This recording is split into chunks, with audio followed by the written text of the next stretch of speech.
आज हम बनाने जा रहे हैं डेनन का एम्पलीफायर, जिसका मॉडल नंबर आप देख सकते हो AVR-X2200W। इस पीस को हमने पूरी तरीके से ओपन कर रखा है और जो इसका DSP कॉम HDMI बोर्ड है उसको हमने निकाला है और इसको क्लीन किया है। थोड़ा बहुत हल्का फुल्का रस्ट था इसमें। और जिन प्रिय मित्र का ये पीस है उनका कहना ये है कि बहुत टाइम पहले इन्होंने रिपेयर करवाया था, कहीं रिपेयर करके दिया था और कुछ समय से इन्होंने पीस को बंद रखा तो ये नो साउंड इशू में आ गया। इसमें नो साउंड का प्रॉब्लम है और HDMI भी काम नहीं कर रहा है। नो साउंड का प्रॉब्लम है वो तो मैं देख लूँगा, लेकिन जहाँ तक HDMI का सवाल है, हमारे मित्र के हिसाब से इन्होंने किसी को दिखाया नहीं है ऐसा वो कह रहे हैं, लेकिन ये HDMI की IC है। इस मेरे हिसाब से यहाँ पर जो है कुछ ट्रैक्स डैमेज दिख रहे हैं।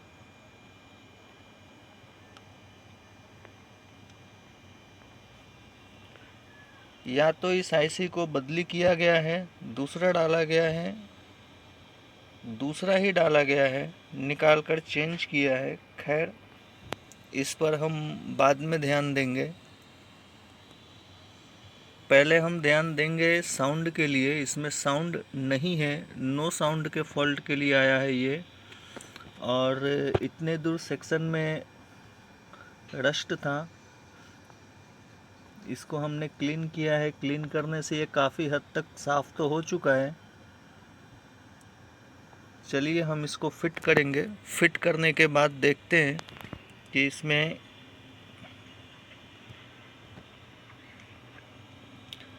अभी क्या दिक्कत है। आवाज़ आ रही है, नहीं आ रही है? नहीं आ रही है तो इसके लिए हमें क्या करना चाहिए।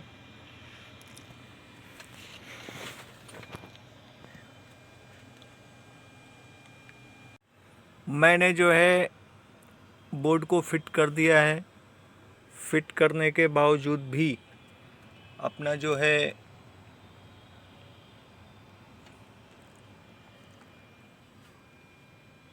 नो साउंड प्रॉब्लम में ही है। इसमें आवाज़ नहीं आ रही है अभी भी। चलिए देखते हैं क्यों आवाज़ नहीं आ रही है, कहाँ पे दिक्कत है।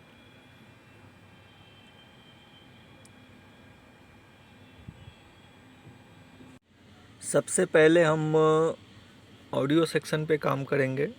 जो ये अपना ऑडियो की IC है हमने निकाल रखी है, इसको हम दूसरा डालेंगे। पहले हम ऑडियो पे फोकस करेंगे, उसके बाद आगे देखेंगे। मैंने जो है DSP कॉम HDMI बोर्ड को वापस से निकाला है। निकालने की पीछे जो वजह है, वजह ये है कि अपना ये IC ख़राब था। इस IC को मैंने चेंज किया और चेंज इसलिए किया क्योंकि यहाँ से पिन नंबर 17 से डिजिटल साउंड निकलना चाहिए, PLD को जाना चाहिए। वो नहीं जा रहा था, अभी PLD को जा रहा है। PLD से अपना DSP IC को जा रहा है डिजिटल सिग्नल।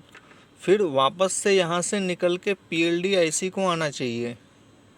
आगे चल के मैं आपको डायग्राम के हिसाब से समझाऊंगा कि कहाँ पे ये कैसे वर्क करता है, कैसे काम करता है। तो फ़िलहाल सिचुएशन ये है कि अपना ये सेक्शन काम नहीं कर रहा है और इस सेक्शन में मैंने जो वोल्टेज वाइज चेक किया है और जो मुझे लगता है, मैं इस IC को चेंज करूँगा। ये RAM IC है, इसको चेंज करने के बाद फिर देखते हैं क्यों चेंज करूँगा, चेंज करने के पीछे का कारण भी क्या है वो भी मैं आपको बताऊँगा।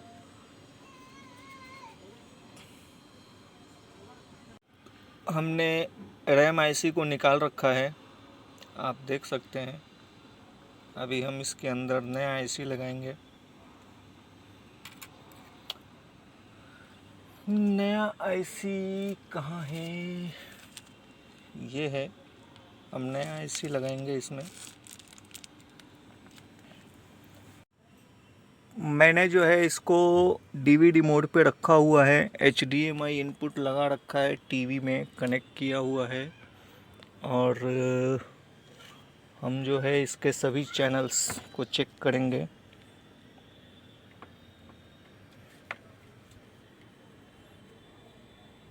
सब थम से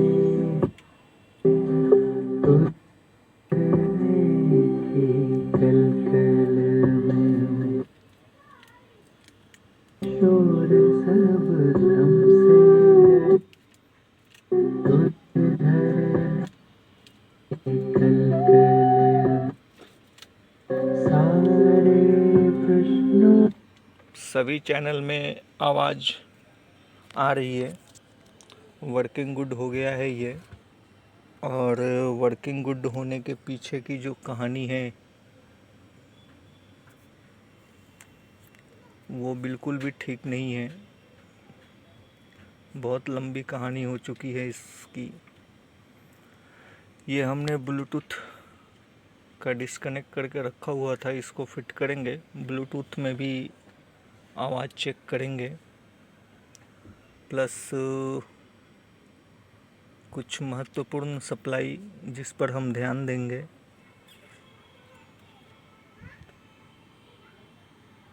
देख रहे हैं फोन पर सारा दिन, क्या देख रहे हैं, अटेंशन से देखना। सेट केबल में इसको रखा है, टीवी भी चालू है, आवाज़ भी ऑल चैनल वर्किंग गुड है। लेकिन इसके अंदर जो है कुछ कैपेसिटर हैं जो कि लीकेज हैं। अगर आप इसको देखना चाहें गौर से तो इनको मैं चेंज करूँगा। यहाँ के 3-4 लीकेज हैं, ब्लैक ब्लैक डॉट्स हैं, प्लस यहाँ के भी हैं। और 2-3 HDMI सेक्शन के हैं। इन कैपेसिटर के जो है टांगे जो हैं बहुत काली हो चुकी हैं, मतलब कि वो लीकेज है। ये कुछ कैपेसिटर हम चेंज करेंगे। भले ही ये चालू है, वर्किंग गुड है, सभी स्पीकर में आवाज़ आ रहा है, तो भी इनको हम चेंज करेंगे ताकि नेक्स्ट टाइम सेफ्टी रहे, कुछ दिक्कत ना आए इसलिए।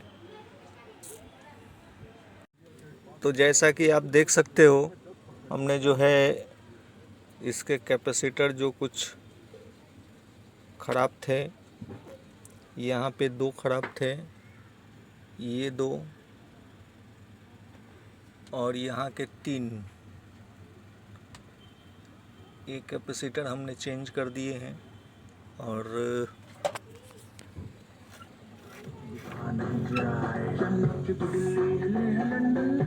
वर्किंग है।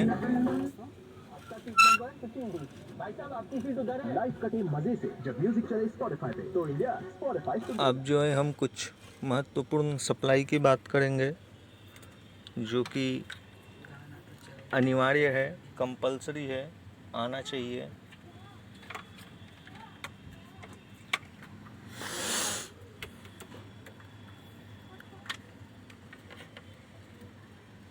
तो सबसे पहले हम यहाँ से शुरुआत करेंगे।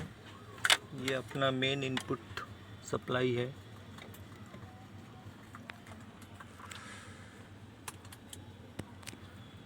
जो फर्स्ट प्राइमरी सप्लाई है वो यहाँ पर है।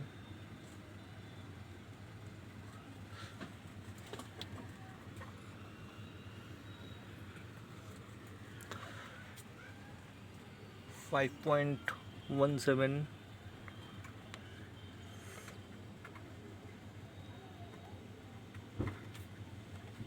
3.3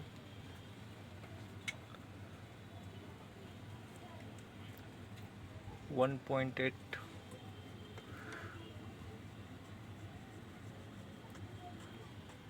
1.1 1.1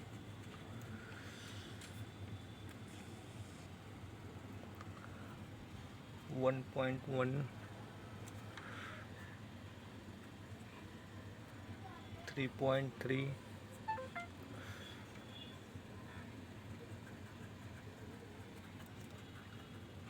1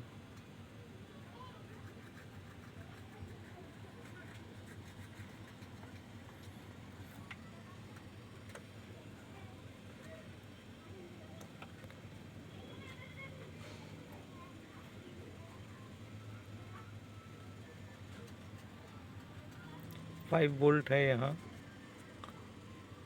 3.3 है। ये इतनी सारी जो सभी सप्लाई है वो महत्वपूर्ण है, आना चाहिए। डायग्राम के हिसाब से इसको हम अगर समझना चाहें तो कैसे समझेंगे वो मैं आपको बता देता हूँ। हम बात करेंगे ब्लॉक डायग्राम की, क्योंकि ब्लॉक डायग्राम से समझाना थोड़ा सा आसान होता है। ये है अपना डिजिटल ऑडियो डायग्राम, और इसके अंदर आप देख सकते हैं HDMI 1 से लेकर 7 तक है, और ये इसकी जो ऑडियो है वो ऑडियो PLD IC को जाती है। PLD IC को जाने के बाद PCM 921 को जाती है, और फिर यहाँ से निकलती है और वापस से PLD IC में ही जाती है।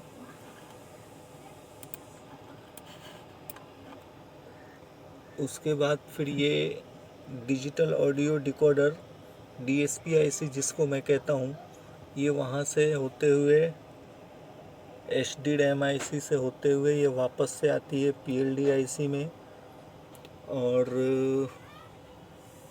फिर ये PLD IC से निकलकर जाती है PCM 1690 main jack digital to analogue, और वहाँ से निकलने के बाद फिर ये जाती है अपने जो इनपुट सेलेक्टर IC है, जिसके अंदर input selector plus volume control रहती है, वहाँ पे जाती है, और वहाँ से फिर अपना एम्पली सेक्शन को जाता है। अब हम बात करेंगे एनालॉग कैसे काम करता है। तो ये है अपना एनालॉग ऑडियो डायग्राम। एनालॉग के अंदर आप देख सकते हैं analogue input set cable DVD BD CD, ये यहाँ से डायरेक्ट वॉल्यूम IC के बाद से ये अपना डिजिटल ऑडियो ब्लॉक को जाता है जो PCM 921 है, और वहाँ से ये रिवर्स आती है वापस इसी में, और यहाँ से फिर ये एम्पली सेक्शन को होते हुए स्पीकर आउट निकलता है। ये इस तरीके से इसका जो साउंड का प्रोसेस है वो काम करता है। दूसरी हम बात कर लेते हैं एक नो साउंड फॉल्ट के लिए। तो नो साउंड फॉल्ट के लिए बहुत सारे इश्यूज़ है कि HDMI में नो साउंड है, आपके ऑप्टिकल सेक्शन में नो साउंड है, या कोई एनालॉग इनपुट में नो साउंड है।